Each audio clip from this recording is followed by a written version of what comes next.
This is a very interesting project due to the fact that the instruments we're recording by nature are super soft. So it's not like a musical instrument or a voice that tends to project out and fill a room with sound.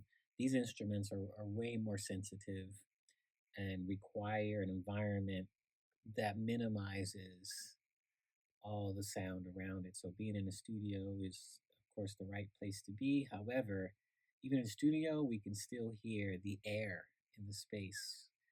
We can hear footsteps or, you know, a bone popping. So one of the fun challenges of this recording was how do we capture this very sensitive sound?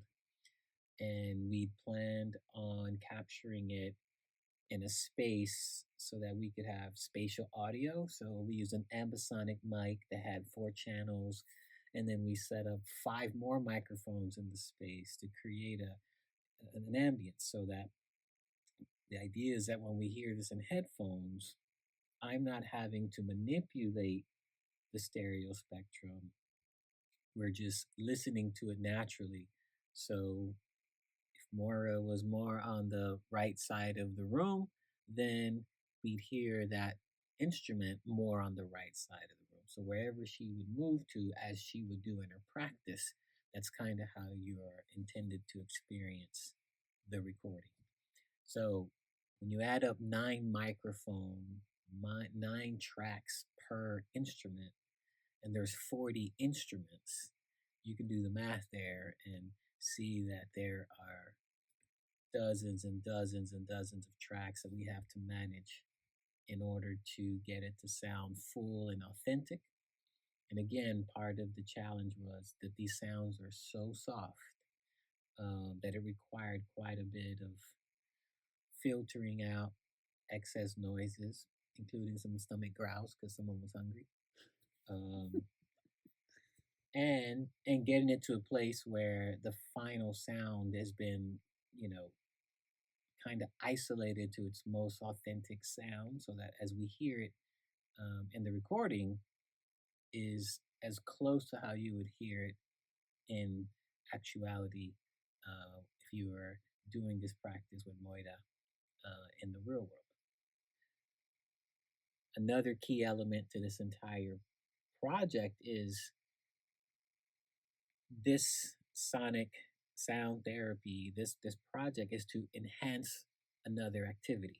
It's not just listening to it as we would listen to music and then get the enjoyment out of music. This is actually to serve another purpose. So for the original recording of the instruments, we spent a good 2.5 days, I think, in the studio.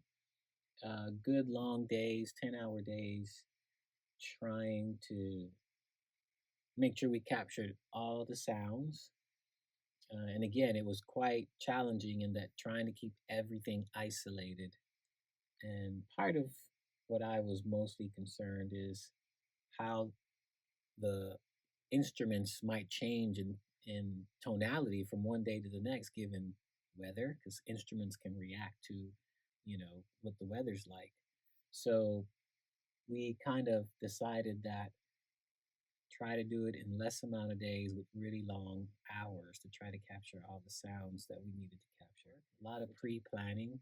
We did a test session in a studio as well to try and figure out what were going to be some of the best setups, how much movement Moira could do in front of the mics, besides the mics. We ended up taping some cables in through her clothing to keep it from ruffling and making extra sound.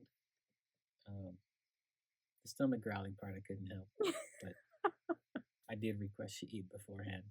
I don't know if she listened. But yeah, that was lots of fun.